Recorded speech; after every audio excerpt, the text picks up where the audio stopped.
Hello everyone, welcome to Kiara success short. Kiara success short में आप सभी का बहुत बहुत स्वागत है। तो फ्रेंड्स, आज मैं लेके आई हूँ मैथ्स की कुछ इंटरव्यू क्वेश्चंस जो कि बहुत ज़्यादा इम्पॉर्टेंट हैं आपके आने वाले हर एक इंटरव्यू के लिए। क्योंकि ये जो इंटरव्यू क्वेश्चंस मैंने सेलेक्ट किए हैं ये कई सारे इंटरव्यू में पूछे गए क्वेश्चंस हैं। तो हर तरह का इंटरव्यू जो कि आपका, अगर आपका सब्जेक्ट मैथ्स है या फिर आप मैथ्स बैकग्राउंड से हो, इंटर तक मैथ्स पढ़ा है या 10th तक मैथ्स पढ़ा है आपने, तो मैथ्स के कुछ क्वेश्चंस आपके इंटरव्यू में ज़रूर से पूछे जाते हैं। तो उस तरह के कुछ मैथ्स के क्वेश्चंस आज मैं आपके सामने यहाँ डिस्कस करने वाली हूँ। तो पूरा वीडियो ध्यान से देखना और अच्छे से समझ लेना कि किस किस तरह के क्वेश्चंस जो हैं आपसे इंटरव्यू में पुटअप किए जा सकते हैं। तो गाइस, जो लोग नए होंगे मेरे चैनल पे, मेरे चैनल को सब्सक्राइब कर लेना ताकि आप मेरे आने वाले हर वीडियो की नोटिफिकेशन आप तक मिलती रहे। तो चलो देखते हैं आज के कुछ इम्पोर्टेंट क्वेश्चंस। सबसे पहले तो मैं ये कहना चाहूँगी कि जो भी बच्चे मैथ बैकग्राउंड के हैं और वो इंटरव्यू देने जा रहे हैं, तो अपने जो भी आपने डिग्री ले रखी है, ठीक है, उस टाइम के सभी मैथ्स पेपर के नाम भी अच्छी तरह से याद कर लेंगे। जैसे कि आपने अगर ग्रेजुएशन भी मैथ्स से किया है तो आपसे पूछ सकते हैं कि ग्रेजुएशन में मैथ्स के कितने पेपर थे और उन पेपर्स का नाम बताइए। या फिर इंटरमीडिएट में आपने मैथ्स की कौन कौन सी बुक पढ़ रखी है, तो मैथ्स की बुक के बारे में भी ज़रूर से पढ़ें। मेरा पहला क्वेश्चन है, व्हाट इज़ अलजेब्रा, ठीक है। नेक्स्ट हो सकता है what is trigonometry and next is the what is calculus.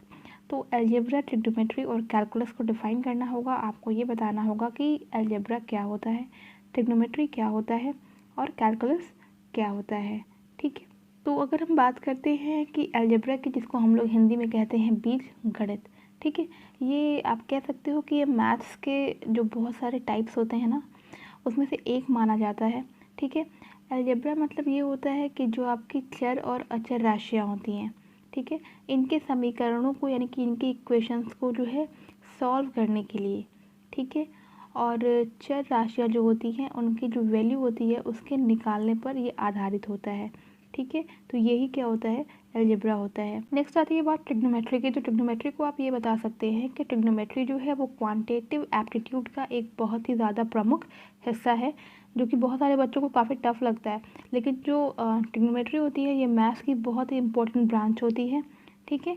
और जो कि जो है एंगल्स पे और उसकी लेंथ पे जो है, ठीक है ना, जो आपका त्रिकोण होता है उसकी कोण पे और लंबाई से संबंधित होता है। नेक्स्ट आती है बात कि कैलकुलस, कैलकुलस क्या होता है। तो अगर हम कैलकुलस को डिफाइन करें तो कैलकुलस भी और मैथ्स की जो है बहुत ही इम्पोर्टेंट जो है ब्रांच है, ठीक है। जिसमें होता क्या है कि राशियों के परिवर्तन का गणितीय अध्ययन किया जाता है, ठीक है। सिंपल सी बात है, इसमें जो है इसकी दो प्रमुख जो है तीन ब्रांचेस होती हैं। पहला होता है डिफरेंशियल कैलकुलस और दूसरा होता है इंटीग्रल कैलकुलस, ठीक है। तो ये दोनों जो इसकी ब्रांचेस हैं वो बहुत ही ज़्यादा जो है इससे रिलेट करती हैं और बहुत ही ज़्यादा फेमस भी हैं। तो ध्यान रखिएगा कि जो कैलकुलस होता है वो क्या होता है, ये राशियों के परिवर्तन का गणितीय अध्ययन इसमें किया जाता है और इसकी दो प्रमुख जो है ब्रांचेस हैं, डिफरेंशियल और इंटीग्रल। नेक्स्ट आती है बात डिफरेंशिएशन एंड इंटीग्रेशन। तो अक्सर पूछ दिया जाता है कि डिफरेंशिएशन और इंटीग्रेशन क्या होता है। तो अगर हम बात करते हैं डिफरेंशिएशन की, तो मैथ्स में जो डिफरेंशिएशन होता है ये प्रोसेस होता है डेरिवेटिव्स को फाइंड करने का और किसी भी फंक्शन के रेट ऑफ चेंज को फाइंड करने का। तो ये आप ध्यान रखिएगा कि जो डिफरेंशिएशन होता है इससे हम क्या करते हैं, डेरिवेटिव फाइंड करते हैं, ठीक है। नेक्स्ट आती है बात कि आपका इंटीग्रेशन क्या होता है। तो इंटीग्रेशन जो होता है एक एक्ट होता है, ठीक है, जिससे हम प्रोसेस करते हैं, यूनाइट करते हैं डिफरेंट थिंग्स को, ठीक है ना। एक ऐसा प्रोसेस होता है जिससे हम यूनाइट करते हैं डिफरेंट थिंग्स को। तो ध्यान रखिएगा इंटीग्रेशन क्या होता है। नेक्स्ट आता है आपका मीन, मीडियन एंड मोड। तो अभी हम सबसे पहले बात कर लेते हैं मीन की।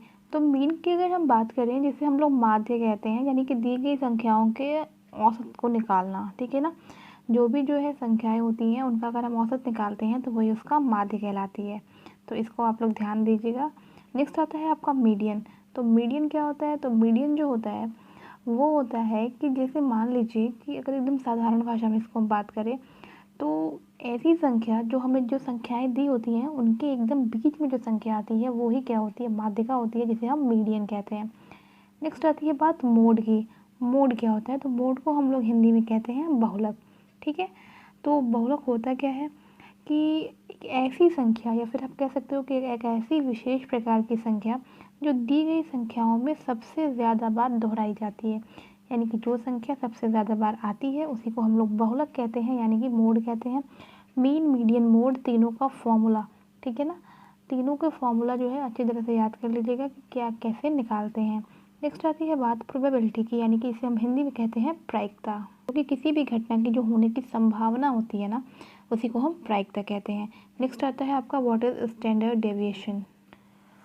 तो अगर हम बात करते हैं मानक विचलन की, जिसे हम कहते हैं स्टैंडर्ड डेविएशन, तो ये एक ऐसी क्वांटिटी होती है जो एक्सप्रेस करती है कि कितने मेंबर्स ऑफ ग्रुप, यानी कि कितने ग्रुप के जो मेंबर्स हैं उससे ये वैल्यू जो है वो डिफ़र करती है, यानी कि ग्रुप के कितने मेंबर्स से वो वैल्यू जो है वो डिफ़र करती है, वो क्वांटिटी जो है वो डिफ़र करती है, वही होता है आपका स्टैंडर्ड डेविएशन।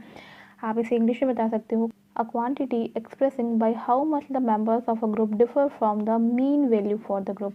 उसकी मीन वैल्यू से ये कितना डिफर करती है, कितना क्वांटिटी डिफर करती है, ये बताता है आपका स्टैंडर्ड डेविएशन। फिर आती है बात व्हाट इज टेंजेंट। जैसा कि आपको बता दूं कि टेंजेंट को हिंदी में स्पर्श रेखा कहते हैं। जैसा कि मैं आपको बता दूं कि जो स्पर्श रेखा है वो किस तरह की होनी चाहिए। एक टेंजेंट वो होता है जो कि किसी सर्कल के जो है एज को टच करती है लेकिन उसे क्रॉस नहीं करती है, ठीक है। सर्कल के एज को टच करती है बट उसे क्रॉस नहीं करती है, उसी को हम लोग टेंजेंट कहते हैं। नेक्स्ट आती है बात what is permutation and combination.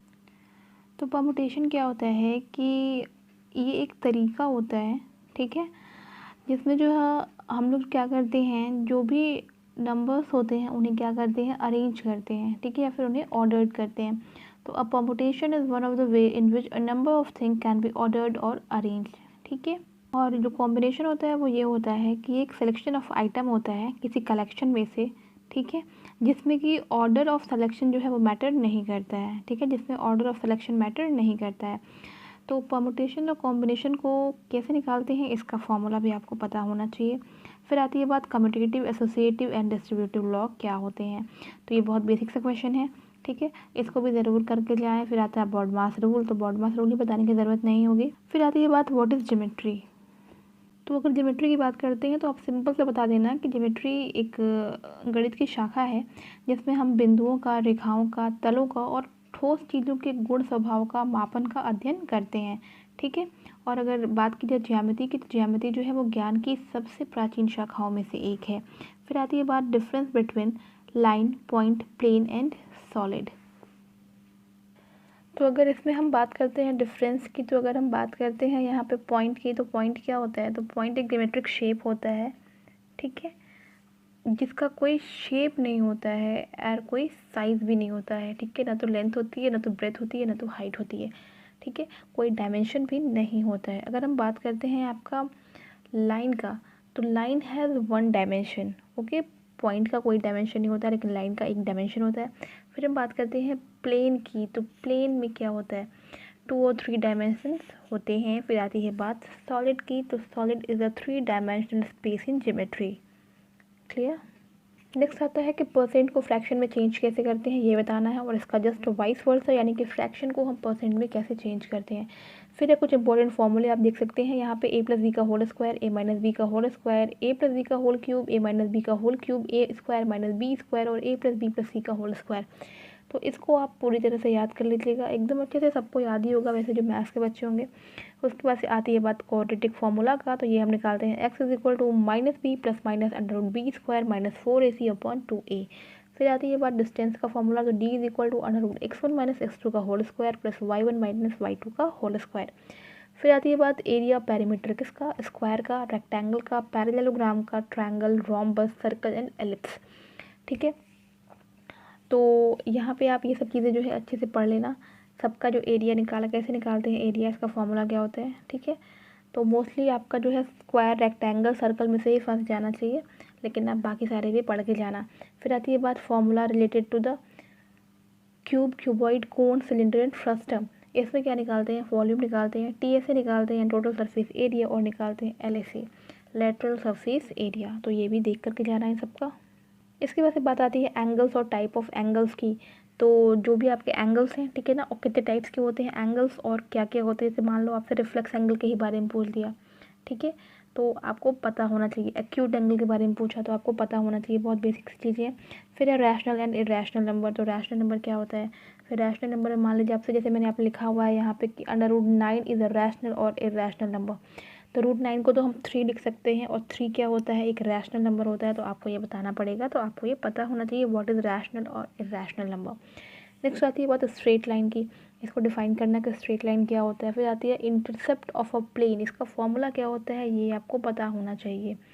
Next आता है सेट्स क्या होते हैं। फिर आता है ट्रिग्नोमेट्रिक वैल्यूज़। ट्रिग्नोमेट्रिक वैल्यूज़ क्या होती हैं, ये आपको पता होना चाहिए, ठीक है। तो ट्रिग्नोमेट्रिक वैल्यूज़ में जैसे आपका sin 60 का मान, ठीक है, cos 60, tan 60, 30, 45, 90 जो भी होते हैं, क्या सारी वैल्यूज़ आपको जो है पता होनी चाहिए। फिर आती है बात व्हाट इज़ मैट्रिक्स, ठीक है।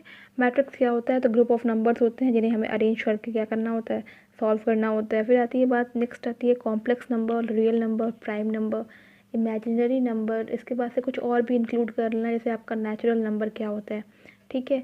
तो ये सब चीज़ें आपको पता होनी चाहिए। फिर आती है बात लीनियर इक्वेशन, तो लीनियर इक्वेशन को भी अच्छे से पढ़ लेना। फिर आती है बात आपका ट्रिग्नोमेट्री में और भी कई सारे जो होते हैं फॉर्मूले होते हैं, उन्हें भी आप देख लेना। अगर बात करते हैं ट्रिग्नोमेट्री की, तो इसमें कुछ और फॉर्मूले हैं, तो आप देख सकते हो ये सारे फॉर्मूले जो हैं, आप एक बार चाहना तो इसका स्क्रीनशॉट ले लेना, ठीक है। और इन सारे फॉर्मूले को आप अच्छे से पढ़ लेना, तो इसका स्क्रीनशॉट ले लो आप, और इसको अच्छे से जो है पूरी तरह से याद कर लेना, ठीक है। और इसके बाद से भी आपका जैसे कोसेक को हम क्या लिखते हैं, ठीक है, टैन को हम क्या लिखते हैं, साइन बाई कॉस लिखते हैं, कॉट को क्या लिखते हैं, कॉस बाई साइन लिखते हैं, ठीक है, कॉट को क्या लिखते हैं, 1/tan लिखते हैं, ठीक है। और इसके अलावा आप ये साइन 90 माइनस थीटा क्या होता है, कॉस थीटा होता है, तो कॉस 90 माइनस थीटा क्या होता है, साइन थीटा होता है। फिर उसके बाद से आपका ये भी आप याद कर लेना, ठीक है ना। देखो ये चाहो तो इसका भी आप स्क्रीनशॉट ले सकते हो एक बार, ठीक है। तो ये कुछ इंपॉर्टेंट क्वेश्चंस हैं आपके इंटरव्यू के लिए, इसको अच्छे से पढ़ लेना। और भी बहुत सारे क्वेश्चंस बनते हैं, ठीक है ना। तो आप जो है इसको अच्छे से पढ़ लेना, और उसके बाद से जैसे कुछ बनता है, जैसे आपसे पूछ दिया कि 0.2 और 0.9 में से कौन सा बड़ा है, या फिर कोई नंबर दे दिया, कहा दिया आपको कि इसको असेंडिंग और डिसेंडिंग ऑर्डर में बताइए कौन सा क्या है, या फिर कोई फ्रैक्शन ही दे दिया और पूछ लिया कि इसमें से छोटा कौन है, ठीक है ना। तो परसेंटेज से कुछ क्वेश्चन दे दिया, तो इन सब चीज़ के लिए प्रिपेयर रहना अपने आप, कि ये सब चीज़ें जो हैं आपको करते हुए वहाँ पे आ जाए। तो आई होप गाइस कि आपको वीडियो पसंद आया होगा। वीडियो पसंद आया होगा तो वीडियो को लाइक शेयर कर देना, और मेरे चैनल को सब्सक्राइब कर लेना। तो मिलते हैं अपने नेक्स्ट वीडियो में। Till then take care and bye bye.